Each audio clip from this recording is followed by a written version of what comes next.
Stanley Druckenmiller has recently stated that the wildest asset bubble he has ever seen is bursting, and that in these situations great crises are generated. He is going to explain the reasons why and tell us the danger he sees for the next few decades, but there is still money to be made in the stock market.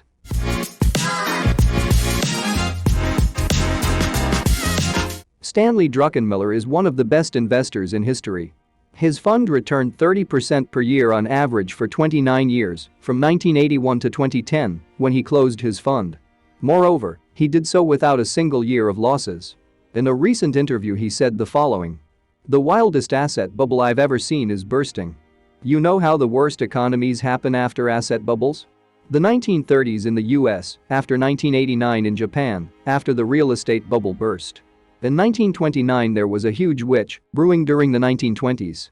When it burst, many people were ruined and money went up in smoke. Credit, which had been very cheerful, was not granted. Consumption dropped and GDP fell by 27%. Many companies had to close and unemployment soared from 5% to more than 20%. Hunger lines became widespread, substandard housing spread, and the Great Depression began. During the 1980s, a real estate and financial bubble was created in Japan, which burst in the 1990s. It was even thought that Japan could overtake the United States as the world's leading power. But Japan's economic growth until 1990 gave way to a stagnation that continues to this day, and the Japanese stock market was falling for 18 years.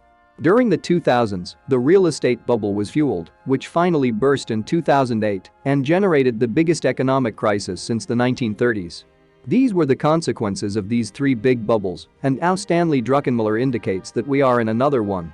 Druckenmiller indicates that after the confirmation of the vaccine at the end of 2020, the Fed did a QE of $2 trillion. QE stands for quantitative easing. It is a program of stimulating the economy through central bank purchases of government debt assets.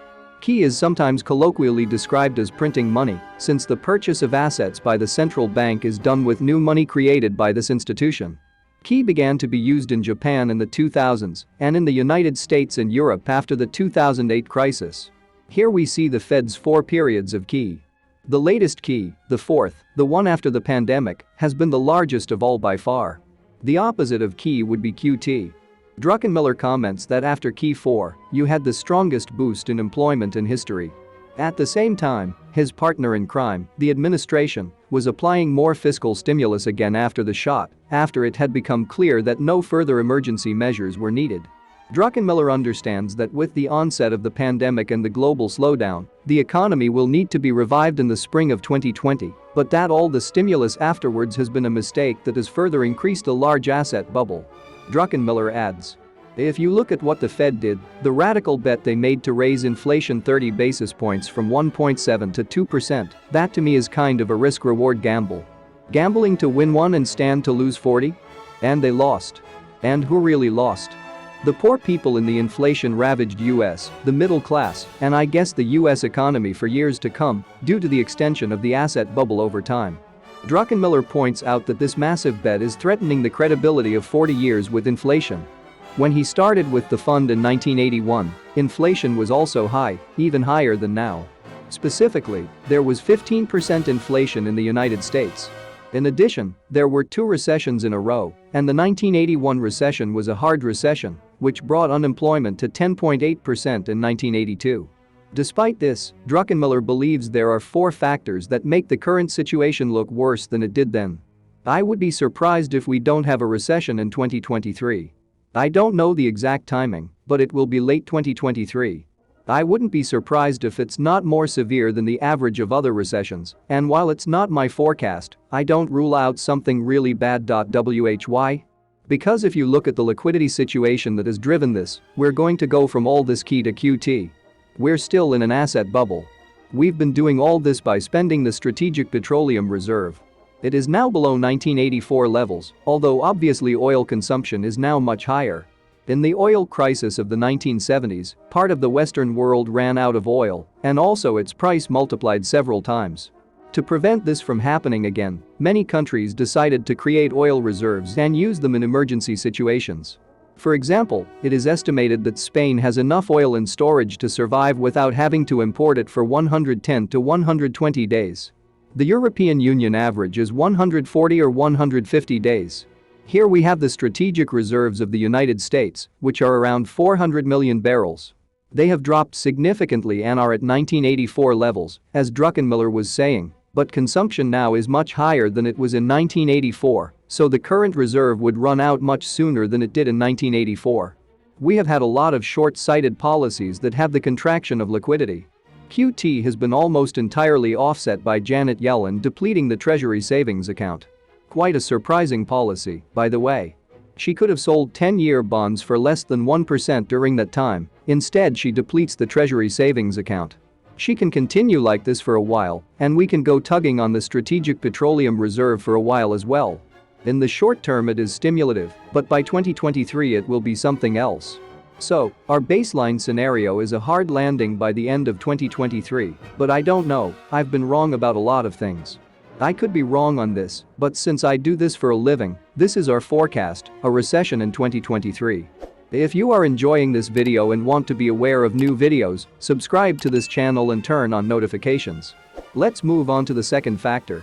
Druckenmiller points out that in 1980 we were right on the initial ramp of globalization, which is fantastic. Druckenmiller adds, building supply chains around the world increases efficiency and causes disinflation. That's been a trend for 20 or 30 years, but now we're going the other way. We're unwinding all that. That's going to be inflationary. Let's go for the third factor. Druckenmiller believes that wage hikes at the rate of inflation will make it difficult for inflation to come down. Here he indicts Biden in the following words. We now have a president who is a union man. He says he is trying to beat inflation, but at the same time he celebrates a 24% wage increase over 3 years for the railroad unions. Let's go to the fourth factor, which is the most relevant. Druckenmiller said, by 2027 interest expense on the debt will eat up all healthcare spending. By 2047 it will eat up all discretionary spending. So now we are entering the fiscal domain. By the way, by 2049 it will eat all of Social Security. We're getting to the point where the interest expense of doubt is so high that it's going to wipe out our ability to provide basic services for the next generation, and I'm not even sure about the current one. Here we have the U.S. government budget for 2022, spending and revenues. As revenues are lower, it takes on $1 trillion more debt than it already had. The debt generates interest expense which is included in other. According to Druckenmiller, in 5 years interest expense will have grown to equal healthcare spending, and that it will continue to grow so much that he doubts whether current services can continue to be provided.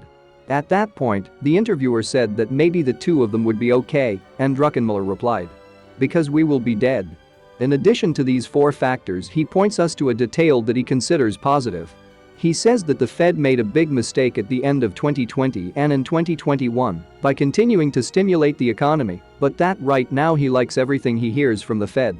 He expects them to hold steady because inflation was terrible in the 1970s.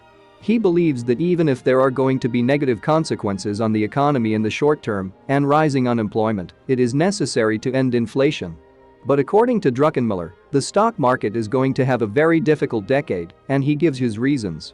Druckenmiller started with the fund in 1981, and in that decade the stock market performed well. But he points out that in 1981 the real interest rate was high, as the nominal interest rate was very high, at 15%, above inflation. Corporate profits were depressed by those interest rates, and the PE at which the S&P 500 was trading then was 8 times. Today it indicates that we are at a PE of 18 or 19, with inflated earnings. We must not confuse the current PER with the profits presented by the companies in the last 12 months with the forward PER, which takes into account future profits. That is why they do not coincide.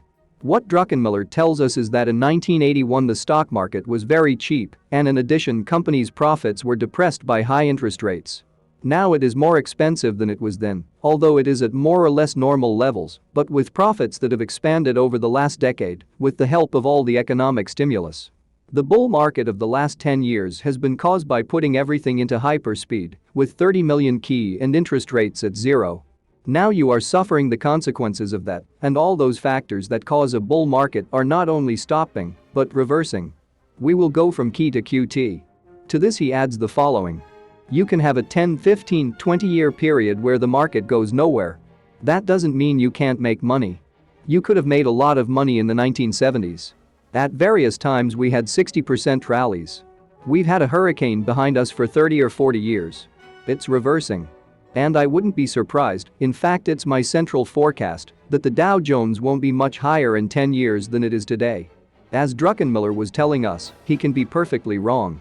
And if he's not wrong, we can make money even if we're in a market that's not going up, as he just told us, by buying at the lows and taking advantage of the opportunities that come our way. And you, are you prepared for a recession? What investments do you plan to make in case you experience a recession in the next few years? Thanks for watching The Money Street, and don't forget to click the subscribe button for more financial videos.